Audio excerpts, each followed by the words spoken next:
Bonjour à tous, soyez les bienvenus ici à Paris dans le 12e, à l'espace Charenton qui va accueillir dans quelques instants le président de la République démocratique du Congo, Félix Tshisekedi, qui a décidé de recevoir donc la diaspora congolaise afin de pouvoir s'entretenir avec elle.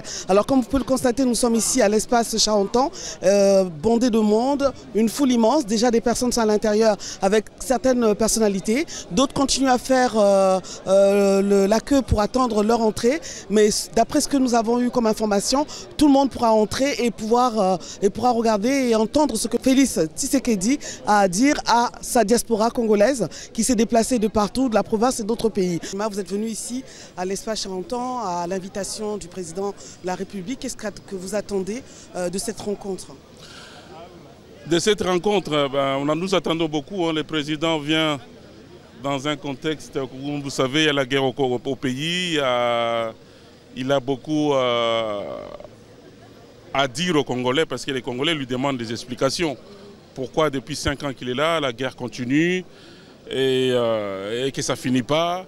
Et lui, il ne veut pas négocier avec le M23. Il a raison. Moi aussi, je pense qu'il ne doit pas négocier.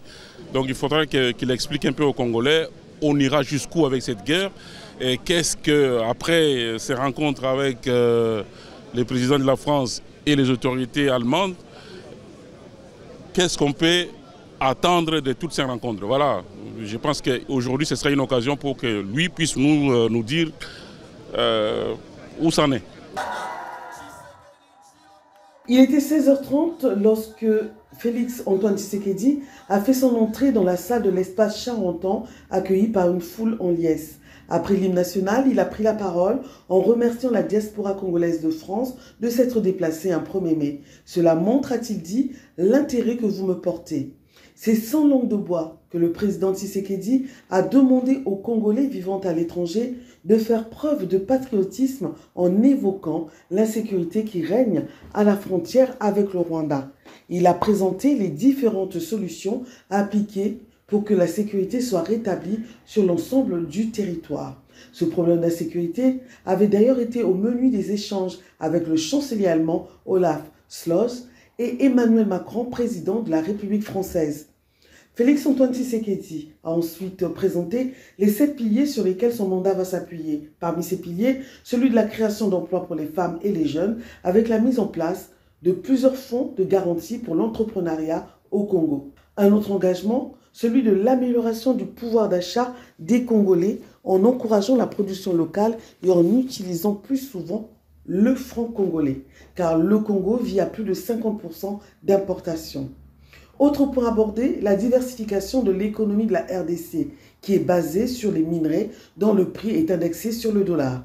Il a été décidé de faire de l'agriculture une priorité et de mettre en place des industries de transformation agroalimentaire, ce qui créera des emplois directs et indirects. La modernisation de l'administration, l'accès aux services de base sont aussi des piliers de ce nouveau mandat. Félix Antoine Tshisekedi a terminé son propos en rappelant la force de l'unité nationale sans laquelle ils ne pourront faire face à l'adversité. Il s'est enfin prêté au jeu de questions-réponses. Au sortir de cette rencontre, les participants ont donné leur point de vue sur ces différents engagements. Le président a présenté les 6 piliers de sa politique. C'est une vision stratégique qui est très juste et qui correspond aux attentes des Congolais. Bon, maintenant, il faut passer à l'implémentation très rapide. Il a tous les moyens du pouvoir, parce que c'est un mandat béni. Il a tous les moyens. Maintenant, il faut que les ministres travaillent. Ce qu'on aimerait, c'est qu'il faut que le niveau de vie de la population entière, que tout le monde se retrouve. Pas seulement les mêmes personnes qui sont là, qui vont avoir des, je ne sais, tout pour eux. Donc ça, c'est vraiment notre désir pour que la population puisse se retrouver. J'ai été très satisfait sur tout ce qu'il a dit. Ce moment d'échange important a renforcé les liens entre les Congolais de la diaspora et leur président, Félix Antoine Tshisekedi, qui a été élu au niveau de la diaspora à plus de 84%. Tous ces piliers ont été détaillés dans son ouvrage intitulé « Pour un Congo retrouvé », ouvrage qui a été distribué lors de cette grande rencontre à laquelle participaient plus de 2000 personnes.